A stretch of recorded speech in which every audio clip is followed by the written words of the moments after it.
और इसमें अगर संकोच कीजिएगा तो निश्चित रूप से 2005 के पहले जो स्थिति थी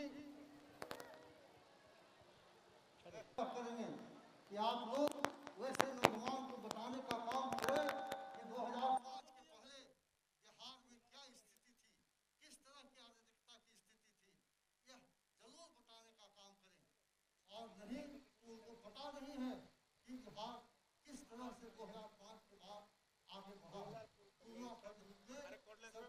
फिर से जीत के जाएंगे तब आदरणीय मुख्यमंत्री बनेंगे। तो आपका संकल्प होना चाहिए, आपको संकल्प आज लेके जाना चाहिए कि हम 28 तारीख को जो चुनाव है, जो वोटिंग है, उसमें तीर छाप पर बटन दबाकर जब तक निश्चिंत नहीं होंगे तब तक कोई काम नहीं करेंगे। यही आग्रह और अनुरोध करते हुए हम अपनी बात समाप्त करते हैं। धन्यवाद। जय जनता दल यू। धन्यवाद। अब अगले वक्ता के रूप में हमारे कुर्था विधानसभा के पुलिया बाबा के नाम से मशहूर हमारे विधायक प्रत्याशी सदैव कुशवाहा जी आएंगे और तमाम जनता से आशीर्वाद प्राप्त करेंगे और हमारे माननीय मुख्यमंत्री जी से।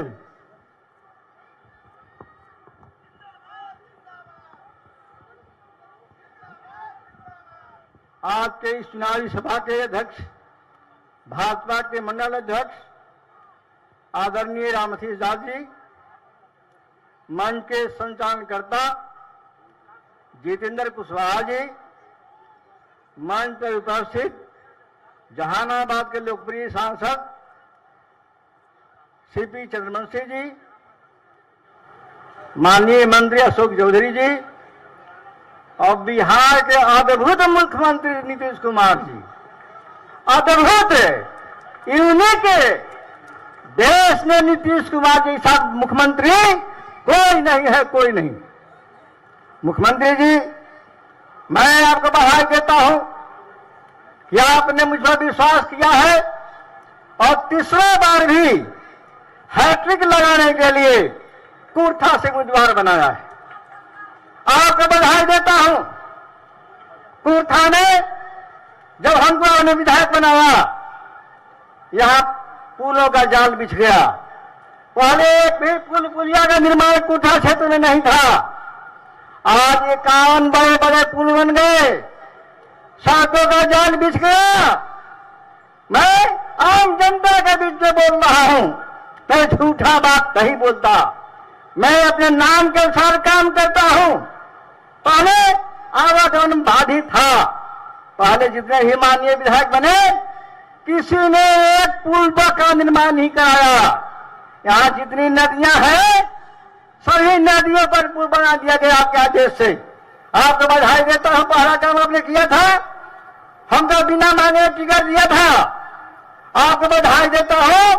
अरवल सहाय के बीच में आपने मेरी पहल पर 100 नदियों पुल बनवा दिया और कुर्था क्षेत्र में कितना पुल बन गया, 51 पुल बन गया। घर गांव गांव सड़कें बिछ गई। पहले किसी गांव में 2 चक्का गाड़ी नहीं जाती थी, 4 चक्का की बात ही छोड़ दीजिए। आज कोई ऐसा गांव नहीं है जहां 4 चक्का गाड़ी नहीं जा रही है। शांति स्थापित हो गई। आपको धन्यवाद देता हूं कि आपने पूरे बिहार में जंगल राज को तहस नहस कर दिया, समाप्त कर दिया आपने। और मैं जिस तरह से आपने विकास की आंधी लाई है पूरे बिहार में, मैं नहीं समझता कि तथाकथित महागठबंधन का खाता भी खुलेगा। यहां जितने भी प्रत्याशी हैं, सभी लोगों की जमानतें जब्त होगी, सभी लोगों की जमानतें जब्त होगी, यह मैं आश्वासन देता हूं। विकास के नाम पर कुर्था की जनता खड़ी है आपके साथ।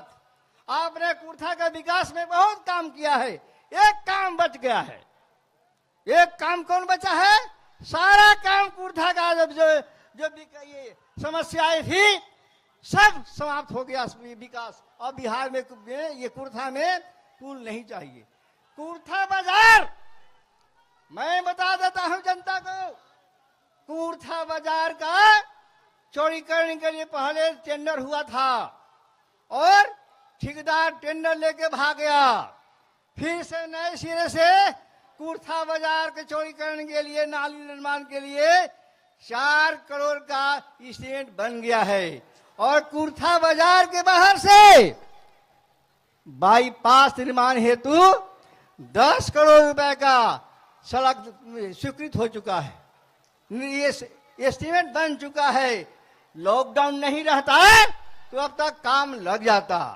और 16 करोड़ रुपया का मानिकपुर से उस रोड को भी हमने संन्यास किया है, वही 16 करोड़ का। अब ज्यादा मैं समय नहीं लूंगा, मैं पूरा समय माननीय मुख्यमंत्री को दे रहा हूं। मैं भविष्य में जो काम पे चल है छोटा उटा सब पूरा कर दूंगा, सब पूरा कर दूंगा। धन्यवाद। अब हमारे अगले वक्ता बिहार प्रदेश जनता दल यू के कार्यकारी अध्यक्ष एवं हम युवाओं की धड़कन माननीय श्री अशोक चौधरी जी होंगे। अशोक चौधरी जिंदाबाद, अशोक चौधरी जिंदाबाद। आज के इस कुर्था के चुनावी सभा में उपस्थित पार्टी के राष्ट्रीय अध्यक्ष और बिहार के यशस्वी मुख्यमंत्री परम आदरणीय श्री नीतीश कुमार जी, जहानाबाद के सम्मानित सांसद आदरणीय चंद्रवंशी जी और कुर्था के सम्मानित अभिभावक और सम्मानित विधायक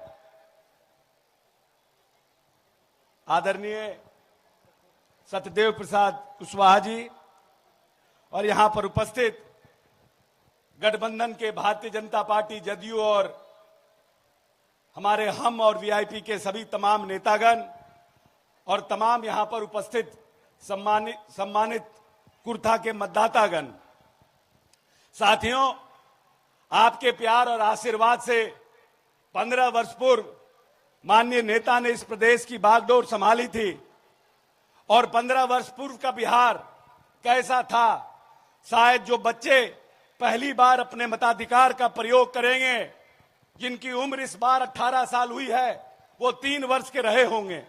शायद उनको ये नहीं पता है कि पहले का जो 15 साल का शासन था वो इस प्रदेश में कैसा शासन था। ये पूरा मध्य बिहार, जहानाबाद, अरवल, गया, औरंगाबाद जो इलाका है, किस तरह से नरसंहारों से पटा हुआ था, किस तरह से इस प्रदेश में जातीय उन्माद था। जो सरकारें इस प्रदेश में थी, किस तरह से जातीय उन्माद फैलाकर भावनाओं का शोषण करके सत्ता पर काबिज थी, किस तरह से इस प्रदेश में धार्मिक दंगे हुआ करते थे। क्या प्रदेश था, इस प्रदेश की क्या मूलभूत संरचनाएं थी।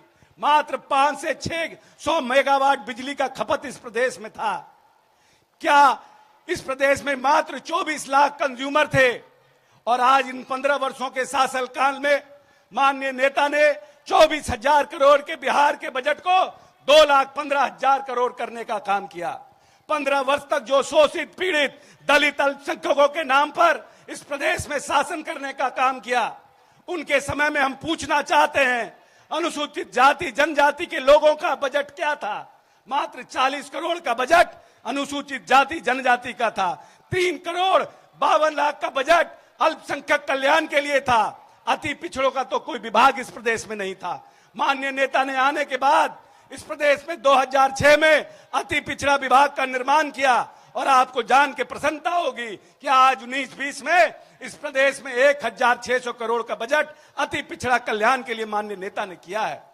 जिस वो व्यक्ति बड़ा होता है, जिसके पास दूरदर्शिता होती है, जो चाहता है कि हम प्रदेश के तमाम जो हमारे नौजवान साथी हैं, चाहे वो दलित हो, अति पिछड़ा हो, अल्पसंख्यक हो, इस प्रदेश की महिलाओं हो, उनको हम आर्थिक, सामाजिक और राजनीतिक रूप से प्रतिनिधित्व देने का काम करें। और माननीय नेता ने अपने 15 साल के कार्यकाल में इस तरह के काम किए जिससे कि हमारे जो आखिरी पायदान पर 70 साल से जो लोग संघर्ष कर रहे थे, जिनको राजनीतिक प्रतिनिधित्व नहीं मिल रहा था, और माननीय नेता ने जब पंचायतों का चुनाव हुआ उसमें अनुसूचित जाति, जनजाति, अति पिछड़ा और महिलाओं को आरक्षण देके राजनीतिक प्रतिनिधित्व देने का काम किया।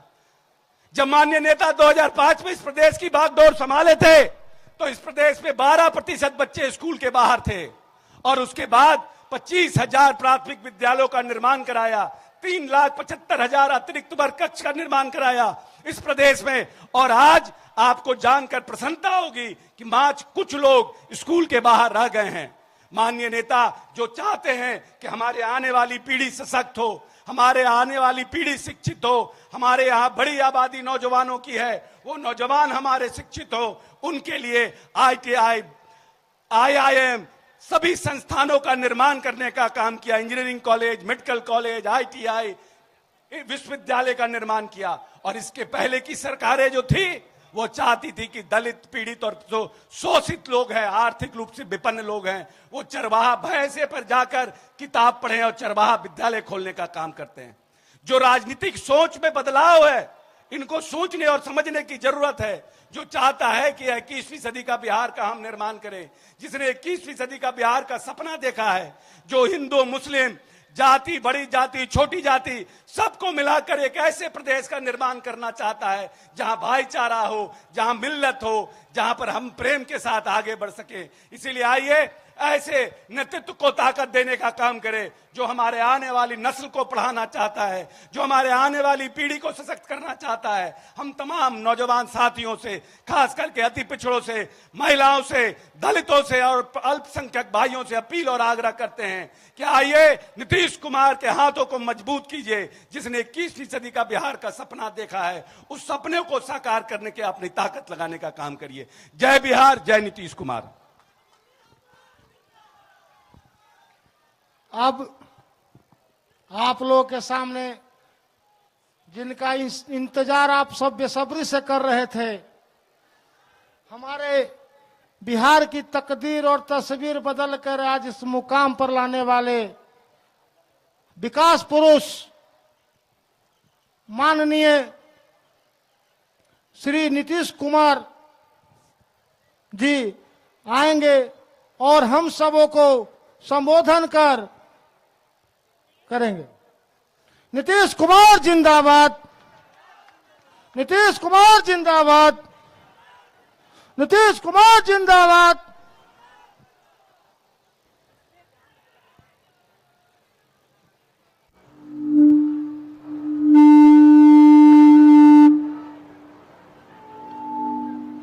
इस चुनावी सभा की अध्यक्षता कर रहे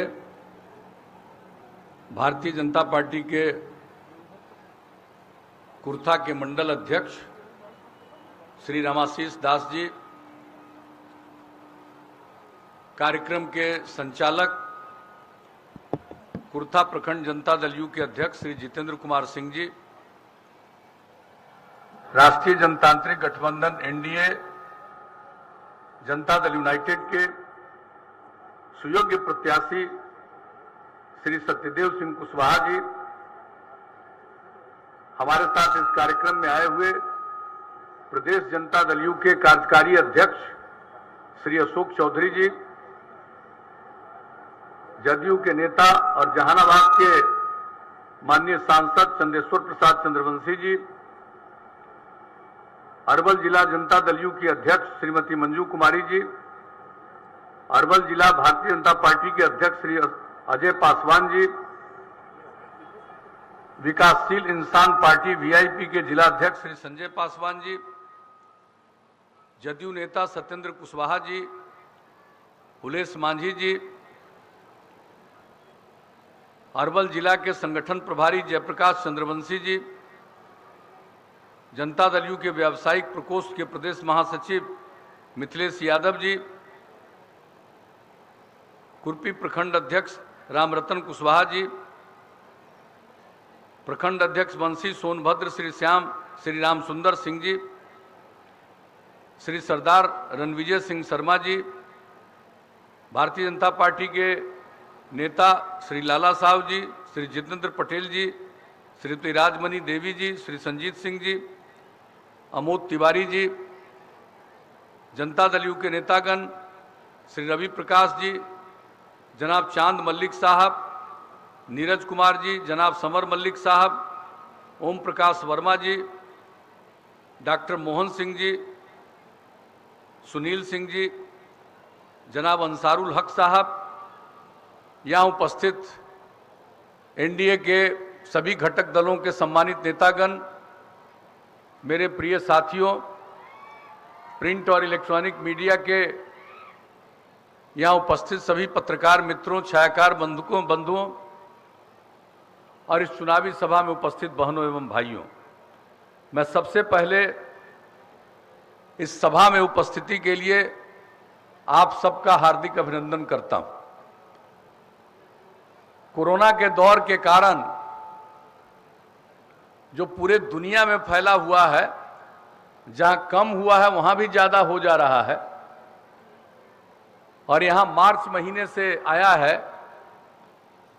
अब उसके बाद इसके लिए जो करना है वो तो सरकार कर ही रही है, लेकिन इसी दौरान जो विधानसभा का चुनाव हो रहा है तो इसमें समय की बहुत कमी है चुनाव के लिए। और बार जब चुनाव होता था तो काफी समय रहता था चुनाव प्रचार के लिए, और लगभग सभी क्षेत्र में जाने की स्थिति रहती थी। इस बार बहुत कम समय, चाह करके भी सभी क्षेत्र में जा नहीं सकते, लेकिन इसके बावजूद आपके बीच उपस्थित होने का अवसर मिला है, इसके लिए मुझे खुशी है। मैं पहले भी यहाँ आता रहा हूँ, आज भी यहाँ आने का मौका मिला है। आप सबसे यही निवेदन करने आए हैं कि भाई हम लोगों के उम्मीदवार, जो आपके उम्मीदवार हैं, आपके लोकप्रिय साथी हैं, इनको तीर छाप के बगल का बटन दबाकर भारी मतों से विजयी बनाइएगा। यही हम आग्रह करने आए, यही अपील करने आए। और अभी एक कुछ चीज की चर्चा कर रहे थे, समय की कमी के कारण ये सारी बातों की चर्चा नहीं कर सके, लेकिन एक बात तो हम कभी नहीं भूलेंगे भाई, ये जो सत्यदेव जी हैं, जब हमको सरकार बनाने का मौका मिला, काम करने का मौका मिला, तो ये आदमी हमसे मिले और इन्होंने सोन नदी पर अरवल में पुल बनाने के लिए हमको कहा। हमने कहा कि बात ठीक कह रहे हैं आप। आ करके हमने देखा, एक एक आकलन किया, उसके बाद उस योजना को मंजूरी दी और सोन नदी पर पुल बन गया। तो हम तो सबको कहते रहते हैं भाई सत्यदेव जी का कि भाई इसी आदमी ने सुझाव दिया था और उसके बाद ये पुल बना, और उसके बाद इनकी दिलचस्पी राजनीति में हुई तो आपके बीच में ये चुनाव लड़ते रहे, विजयी होते रहे, और उसके बाद इन्होंने बताया अपने क्षेत्र में और सारा काम किया। हम देखते हैं ये कभी भी मिलते हैं तो कोई दूसरे काम के लिए नहीं मिलते, किसी की पैरवी के लिए नहीं मिलते। जब मेरे पास आए हैं, कोई न कोई इस क्षेत्र का सड़क हो, पुल हो या विकास से संबंधित कोई काम हो, उसी को लेकर के मेरे पास आते रहे। तो मुझे तो बड़ी खुशी है भाई, आप फिर हम लोगों के उम्मीदवार हैं, जनता दल यू और एनडीए के प्रत्याशी हैं, इसलिए आप सब लोगों के बीच में हम आए हैं यही कहने के लिए कि दीजिए। और हम लोगों को तो जो काम करने का मौका मिला, तो हम लोगों ने तो शुरू से काम किया। पहले बिहार में कहाँ काम होता था, शाम के बाद कोई घर से निकलता था? ये पूरा का पूरा इलाका का क्या बुरा हाल था। हम तो जब भी आते थे और जब हम न्याय यात्रा पर निकले हुए थे तो मुझको मौका मिला जो सब इलाके में घूमने का। तो इस शाम होने के बाद, यानी अभी शाम होने जा रहा, इसके बाद एक आदमी हम एक जगह से मीटिंग करके लौट रहे थे पटना, रास्ते भर एक आदमी कहीं नहीं मिला। यह हालत था पहले, और आज क्या स्थिति है, किस तरह से अपराध पर नियंत्रण किया गया। हमने क्या कहा था न्याय यात्रा में, न्याय के साथ विकास का काम करेंगे, हर इलाके का विकास, समाज के हर तबके का उत्थान, और ये काम हमने किया। और पूरा समाज में ये जो अपराध की इतनी घटनाएं घटती थी, कितना सामूहिक नरसंहार हुआ था, वो सब चीज अब उन्हीं दिनों की बात रह गई। तो जब आप लोगों ने काम करने का मौका दिया तो समाज में हम लोगों ने प्रेम का, भाईचारे का, और सद्भावना का माहौल बनाने की कोशिश की और अपराध पर भी नियंत्रण हुआ। आप जान लीजिए,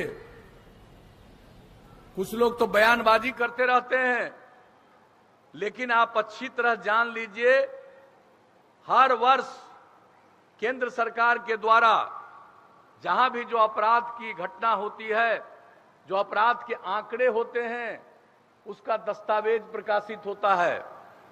अभी 2018 तक का प्रकाशित हुआ और 2018 में जो प्रकाशित हुआ है, आप जान लीजिए, ये राष्ट्रीय अपराध अभिलेख ब्यूरो के द्वारा प्रकाशित होता है। 2018 में बिहार में अपराध की इतनी कमी आई है, इतनी बड़ी आबादी, इतना बड़ा राज्य, और अपराध के मामलों में बिहार का स्थान देश में 23वां स्थान पर चला गया। इतना बड़ा राज्य, इतनी बड़ी आबादी, जरा जान लीजिए आप, हर चीज के लिए किया।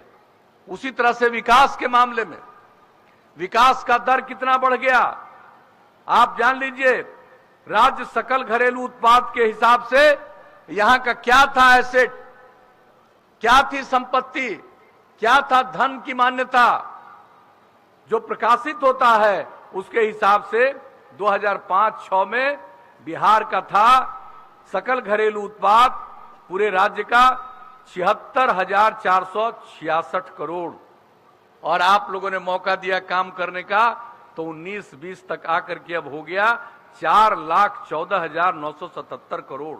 इतना विकास, प्रति वर्ष 12.5% का विकास दर बढ़ रहा है, 12.5%, आप समझ लीजिए।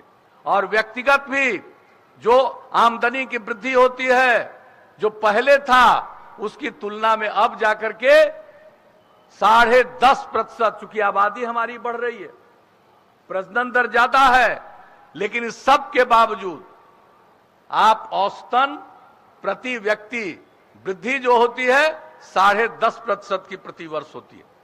तो एक एक तरह का काम किया शुरू में, सड़क का, स्कूल का, अस्पताल का, न्याय के साथ विकास, हर इलाके का विकास, और जो हाशिए पर थे उनको मुख्य धारा से जोड़ने का प्रयास, सबका विकास। क्या था महिलाओं का हाल, क्या महिलाओं की कोई इज्जत थी, उनका कोई सम्मान था? जनप्रतिनिधि के रूप में नाम मात्र की महिलाएं होती थी।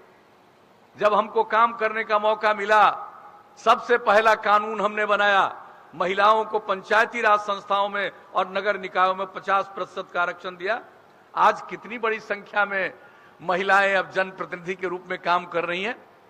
जब 2020 में जिनको राज करने का मौका 15 साल मिला पति पत्नी, और 2000 में चुनाव हुआ, किसी को आरक्षण नहीं था, अनुसूचित जाति जनजाति को भी नहीं, और हम लोगों ने सबको आरक्षण दिया, आबादी के अनुरूप अनुसूचित जनजाति और अनुसूचित जाति को, और उसके अलावे अति पिछड़े वर्ग को 20% का आरक्षण दिया। कौन पूछता था पिछड़े वर्ग को? भाई सबके दरवाजे पर जाना पड़ता था। अब वो भी अब होने लगे जनप्रतिनिधि, अब उनके दरवाजे पर भी लोग अपने काम से जाने लगे। ये हैसियत बढ़ी अति पिछड़े वर्ग की भी। तो समाज में जो किनारे पर थे, वही अल्पसंख्यक समुदाय का, सबको बढ़ाने की हम लोगों ने कोशिश की है।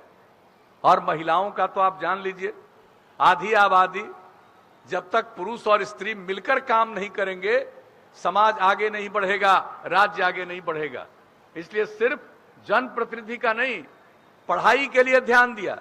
लड़की बहुत कम पढ़ती थी, पोशाक योजना, साइकिल योजना, सब तरह से करके पहले 9वीं क्लास में पूरे बिहार में, इतना बड़ा राज्य, इतनी बड़ी आबादी, मात्र 1,70,000 से भी कम लड़कियां पढ़ती थी 9वीं में। और जो हम लोगों ने काम शुरू किया, अब जान लीजिए, लड़की शहर में भी साइकिल नहीं चलाती थी। जब गांव-गांव से साइकिल चला करके स्कूल जाने लगी, सरकार ने प्रबंध किया, क्या वातावरण बना, कितना मनोबल ऊंचा हुआ, कितना आत्मविश्वास बढ़ा लड़कियों में। और उसके बाद अब लड़कियों की संख्या स्कूलों में कितना बढ़ गया। अब मैट्रिक में दोनों की संख्या, लड़के और लड़की की संख्या लगभग बराबर। और इस साल जब मैट्रिक का परीक्षा हुआ, तो लड़की की संख्या परीक्षा में लड़कों से थोड़ा ज्यादा ही हो गया। अब आप सोच लीजिए, कितना बड़ा विकास किसी को दिखाई नहीं पड़ता है। कुछ लोग होते हैं जिनको समझ में नहीं आता, हर काम किया। महिलाओं को और ज्यादा जागरूक करने के लिए हमने जीविका समूह बनाया, स्वयं सहायता समूह। 10 लाख जीविका समूह बन गया। 1 करोड़ 20 लाख से ज्यादा महिलाएं जीविका समूह से जुड़ गई। अब कितनी जागृति आई है और कितना विकास का काम कर रही है। परिवार की आमदनी बढ़ा रही है, राज्य की आमदनी बढ़ा रही है। कितनी जागृति आई है। और जब ये जागृति आएगी तो पुरुष और स्त्री सब मिलकर जो काम करेंगे तभी बिहार आगे बढ़ेगा, और उसी रफ्तार से बढ़ना शुरू हो गया। इसलिए हम तो आपको आए हैं कहने के लिए, कोई काम नहीं। पहला 5 साल में जितना काम किया, सड़क, पुल, पुलिया, स्कूल, अस्पताल, कानून का राज, सब कायम किया। उससे ज्यादा दूसरे बार में काम किया, और उससे भी ज्यादा तीसरे बार में काम किया। 7 निश्चय में हमने ऐलान कर दिया। अब कितना काम हुआ।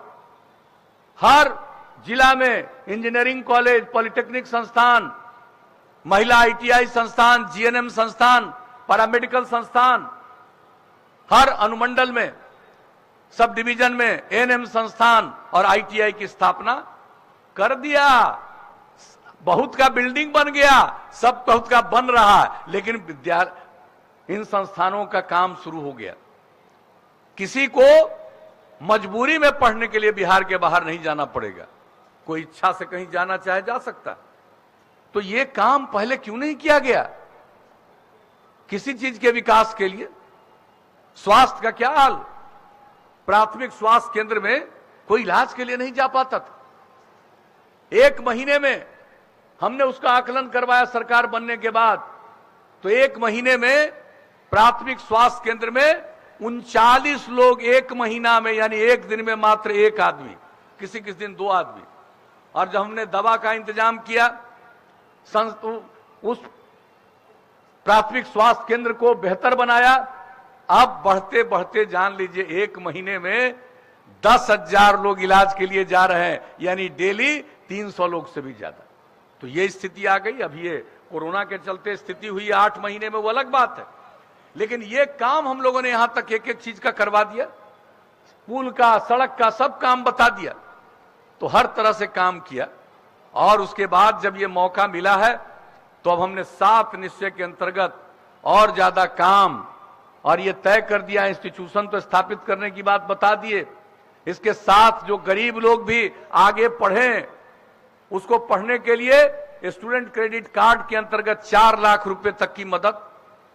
कोई अगर बाहर काम करने की तलाश में निकलता है घर से बाहर, उसके माता पिता को इतना पैसा नहीं है कि उसको दे कहीं जाने के लिए, तो 2 साल तक 1,000 रुपया का महीना स्वयं सहायता भत्ता। और सबको काम मिले, कंप्यूटर पर काम करना जाने, व्यवहार कौशल, संवाद कौशल, ये सब सिखाने के लिए जो हम लोगों ने कुशल युवा कार्यक्रम की शुरुआत की। 10 लाख से ज्यादा युवाओं ने ट्रेनिंग लिया। हर महिला को सरकारी सेवाओं में 35% का आरक्षण, और उसके पहले पुलिस में 35% का आरक्षण। जरा बताइए तो, पहले महिला को पुलिस में देखते थे, महिला को देखते थे पुलिस बल में, और अब जहां जाइएगा महिलाओं में पुलिस को भी देखिएगा। और बिहार में अब पुलिस बल में महिलाओं की संख्या इतनी हो गई कि शायद ही देश के किसी दूसरे राज्य में इतना पुलिस बल में महिलाएं हो। तो ये सब काम, सरकारी सेवाओं में आरक्षण, उसके चलते सब तो किया। इसके अलावा क्या किया, हर घर तक बिजली पहुंचा दिया। 2018 के सितंबर अंत तक हम लोगों ने तय किया था दिसंबर तक करने का, उसको अक्टूबर में ही पूरा कर दिया। और उसके अलावे हर घर नल का जल तेजी से काम हो रहा है, 83% से ज्यादा हो गया है। बहुत जल्दी सब काम पूरा हो जाएगा। हर घर तक पक्की गली और नाली का निर्माण, ये सब काम, हर घर तक शौचालय बनाने का काम, ये सब काम किया गया है। और शुरू से हम कहते रहे कि अगर खुले में शौच से मुक्ति मिल जाए, 90% बीमारियों से छुटकारा मिल जाएगा। इसलिए हर घर शौचालय, हर घर नल का जल, इसको पहुंचाने के लिए हम लोगों ने काम किया। ये सब काम कर रहे हैं। अब इतना काम कर दिया, अब आगे मौका दीजिएगा तो और काम हम करेंगे। हर युवाओं को जो आज शिक्षा दे रहे हैं, जो नई टेक्नोलॉजी आ गई है, नई टेक्नोलॉजी से प्रशिक्षित करेंगे। सिर्फ कंप्यूटर पर काम करना नहीं, बल्कि नई टेक्नोलॉजी का ज्ञान उसको हो जाए ताकि बेहतर काम कर सके, उसकी आमदनी हो सके, दूसरे को भी काम में लगा सके। ये काम करेंगे। जिला स्तर पर सब जगह काम होगा। जो और भी सरकारी संस्थान हैं, जितने भी हैं हमारे पॉलिटेक्निक के ITI, इन सब में तो होगा ही। इसके बाहर जिला स्तर पर काम करेंगे। एक एक काम इस तरह से और बढ़ाएंगे नई टेक्नोलॉजी का। और उसके अलावा महिलाओं का और काम करेंगे। जान लीजिए, अभी हम जो इंटर पास करती है कोई लड़की, उसको देते हैं 10,000 रुपया, और अगर ग्रेजुएट पास कर जाती है तो उसको देते हैं 25,000 रुपया। अब आगे मौका मिलेगा तो 12वां क्लास पास करने के बाद लड़की को देंगे 25,000 रुपया, और ग्रेजुएट हो जाएगी तो उसको देंगे 50,000 रुपया। यह भी तय कर दिया। और आप जान लीजिए, जितना भी सरकारी दफ्तर है, सब में महिलाओं की पोस्टिंग होगी, ताकि कोई आदमी सरकारी दफ्तर में जाएगा तो देखेगा कि खाली पुरुष काम नहीं कर रहा है, महिलाएं भी काम कर रही हैं। तो मन में जोश आएगा कि पुरुष और स्त्री मिलकर काम करेंगे, तब हम समाज को आगे बढ़ाएंगे और बिहार को आगे बढ़ाएंगे, देश की प्रगति में सहयोग देंगे। तो ये सब काम करवाएंगे। और जान लीजिए, अगली बार मौका दीजिएगा तो हर खेत तक सिंचाई का पानी पहुंचा देंगे। एक जगह भी कहीं भी ड्राउट नहीं होगा, हर जगह सिंचाई का पानी हम लोग पहुंचा देंगे, कहीं सूखा नहीं पड़ेगा। ये काम हम लोग कर देंगे। ये सब मेरा निश्चय है। ये तय कर दिया, अगला मौका देंगे। जहां तक गांव का सवाल है, उसका और उत्थान कराएंगे। साफ सफाई का भी प्रबंध कराएंगे। नई टेक्नोलॉजी को वहां तक भी पहुंचाएंगे ताकि सब चीज का लाभ लोगों को मिल सके। और उसके अलावे शहरों में भी हम जो काम करेंगे, साफ सफाई का एक एक चीज का काम। उसके अलावे जान लीजिए, जो बूढ़े बूढ़ी हैं, उनको देखने वाला कोई नहीं कभी कभी रहता अनेक जगहों पर, उनको बहुत कष्ट होता है। तो उनको कष्ट न हो, हर शहर में हम वृद्ध जन का आवास बनने की व्यवस्था करेंगे, ताकि अगर कोई परिवार नहीं देख पाता है, सरकार देख लेगी और उनको वहां पर सुरक्षित रखेंगे। ये काम कर देंगे, यह भी कर देंगे। और दूसरा, कोई भी शहर में गरीब गुरबा को रहने की जगह नहीं है, सड़क के किनारे, रास्ता के किनारे रात भर लेटा रहता है, ऐसी स्थिति नहीं रहने देंगे। हर शहर में हम मकान बनवाएंगे, मल्टी स्टोरीड बिल्डिंग, उच्च स्तरीय भवन का निर्माण कराएंगे, और ऐसे हर गरीब को रहने का उसमें जगह उपलब्ध करा देंगे। ये काम आगे दीजिएगा तो ये सब मौका होगा। और जितना सड़क अब हर गांव को जोड़ने का बना दिए, अब इसके अलावे कई गांवों को जोड़ते हुए और कोई जरूरी जगह जाने के लिए उसका भी सड़क बनाएंगे। आज जितना शहर और बाजार है उसका बाईपास बनाएंगे, जहां बाईपास का जमीन नहीं है ऊपर से जाने के लिए फ्लाईओवर बनाएंगे। और इसके अलावे और भी जान लीजिए, अब लोगों के स्वास्थ्य का और बेहतर इंतजाम करेंगे। और सिर्फ मनुष्य का नहीं, जो पशुपालन करते हैं उनके जानवरों के स्वास्थ्य का भी इंतजाम किया जाएगा। 8 से 10 पंचायत में जो पशु चिकित्सालय बना देंगे, और नई टेक्नोलॉजी से हर गांव को जोड़ेंगे। अगर किसी का जानवर बीमार है तो उसी टेक्नोलॉजी से वहां से लोग देख लेंगे और वहां पर आकर के उसका इलाज करेंगे। और इलाज के लिए जितने दवा की जरूरत है, सरकार उसका प्रबंध कर देगी। तो ये काम करेंगे। और व्यक्तियों के लिए भी गांव गांव में जो स्वास्थ्य उपकेंद्र है, उसको भी नई तकनीक से जोड़ देंगे सभी अस्पतालों के साथ, ताकि किसी को भी थोड़ा सा तबीयत खराब लगे, वो वहां पर जाएगा, तुरंत उसको नई टेक्नोलॉजी के सहारे और अस्पताल के डॉक्टर देख लेंगे। जो भी उसके लिए जरूरी काम करना है, जांच करना है, इलाज करना है, सब किया जाएगा। तो आगे जब मौका दीजिएगा तो एक एक चीज ऐसे ही हम सोचते हैं। एक बार काम किया, अगला बार उसके आगे बढ़ गए, दूसरा बार किया, उसके आगे तीसरा बार बढ़ गए। अब मौका दीजिएगा तो इतना आगे बढ़ जाएंगे कि बिहार का जो इतिहास गौरवशाली है और बिहार का एक उच्च स्थान रहा है, हम बिहार को उसी उच्च स्थल पर फिर से पहुंचाने के लिए हर संभव प्रयास करेंगे और देश के विकास में योगदान करेंगे। यह भी करेंगे, हम लोग भी काम करेंगे और केंद्र का भी सहयोग कई चीजों में मिल रहा है, सबको मिलकर के आगे बढ़ाएंगे, यही हम लोगों का है। इसलिए फिर से, और कुछ लोग हैं जिसको काम का कोई अनुभव नहीं है, न कोई जानकारी है क्या होना चाहिए क्या नहीं होना चाहिए, लेकिन हमारे ऊपर खूब बयान देता है। हमको कोई एतराज नहीं है भाई, मेरे ऊपर बयान देने से तुम्हारा प्रचार होता है, पब्लिसिटी होती है, खूब करो, मुझको कोई एतराज नहीं है। हम तो काम करने में यकीन करते हैं। कुछ लोगों को तो अपनी चिंता है और अपने परिवार की, पति पत्नी माता पिता यहीं तक चिंता है, और हम लोगों को, हम पूरे बिहार को एक परिवार मानते हैं। हमारी चिंता सबके लिए है और सबके लिए सोचते हैं। तो ये मिलकर के हम लोग चल रहे हैं। तो यही आपसे निवेदन करने आए हैं। अब हम लोगों के उम्मीदवार हैं भाई सतदेव जी, इनको फिर से विजयी बनाइएगा, यही अपील करने आए हैं। तो जिताइएगा कि नहीं जिताइएगा, सो बताइए मंदिर, जिताइएगा ना? हाथ उठा के बताइए। क्या माला पहना दे इनको? अरे जीत का माला पहना दे।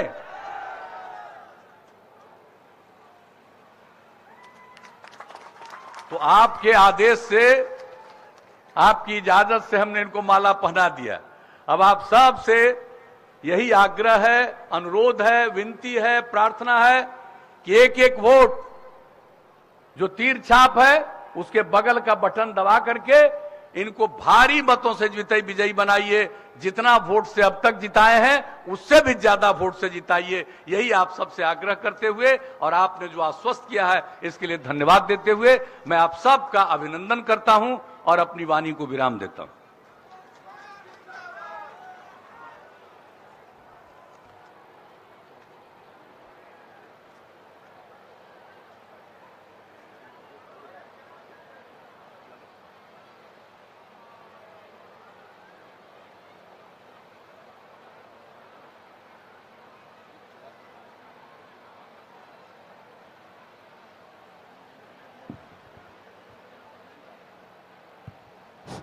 हेलो, आप सभी आए हुए तमाम बंधुओं को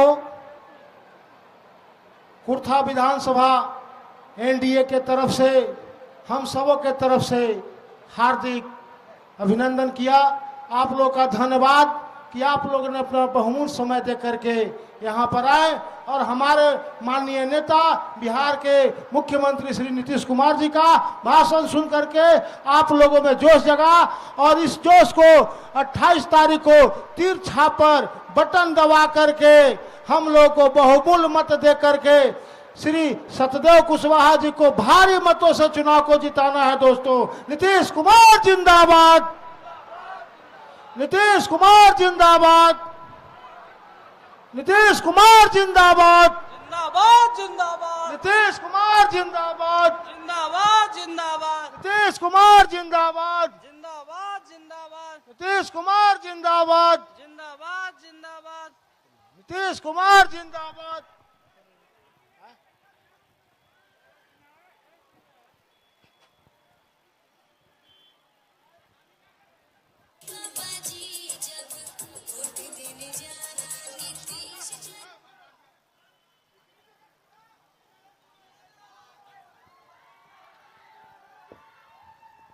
नीतीश कुमार जिंदाबाद।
बदल गए दुनिया के नीतीश चाचा।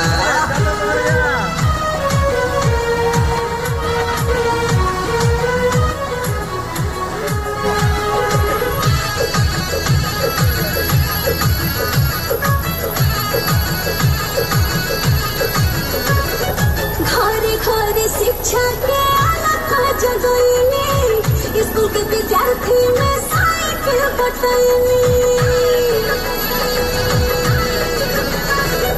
घरे घरे शिक्षा के अलख जगल हो, स्कूल के विद्यार्थी में साइकिल बटल हो। अपराध मिट गइले, अपराध मिटे, अपराध मिट गइले, रोड करनिया ए नीतीश चाचा, ए नीतीश चाचा बदल गइल दुनिया, ए नीतीश चाचा बदल गइल दुनिया, ए नीतीश चाचा।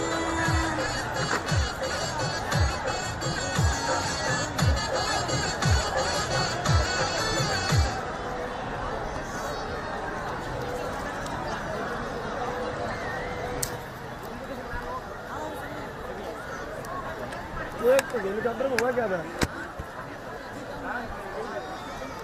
उतर गया।